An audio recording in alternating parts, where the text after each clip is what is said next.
প্রিয়র চেয়ে প্রিয় পদ্মাবতী, আমার পাপের রাজ্যে তোমার আগমন ভূমিকম্পের মতন ছিল।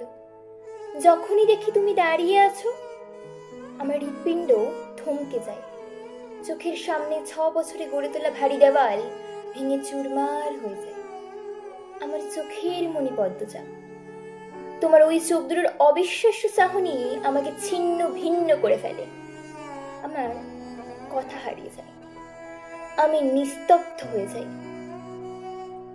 হাজারো কষ্টের মাঝে ভালো থাকার মন্ত্র ছিল তোমার ওই দৃষ্টি। সেই দৃষ্টিতে যখন ঘৃণা দেখতে পাই, আমার বুক পুড়ে যায়, আমার মস্তিষ্ক ফেটে যায়। তোমার আহত মুখশ্রী দেখে আমার শরীরের চামড়া ঝলসে যায়। তোমার চোখে জল দেখে সমুদ্র আছড়ে পড়ে মাথার উপর।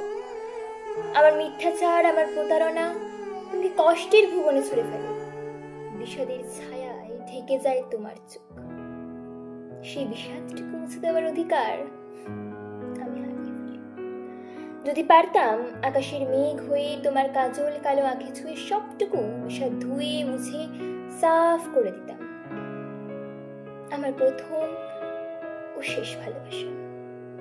তুমি একটু দূরে সরলেই যে আমি মনে মনে পুরো পৃথিবী ভস্ম করে দেওয়ার ইচ্ছে পুষি। জানি আমি নিষ্ঠুর, তুমি মায়াবতী। আমি ধ্বংস, তুমি সৃষ্টি। আমি পাপ, তুমি পবিত্র। এত অমিলেও কেন হলো মিলন? কেন কালো অন্তরে ছড়িয়েছিল ফুলের সুবাস? আমাকে ধ্বংস করার কি আর কোনো অস্ত্র ছিল না?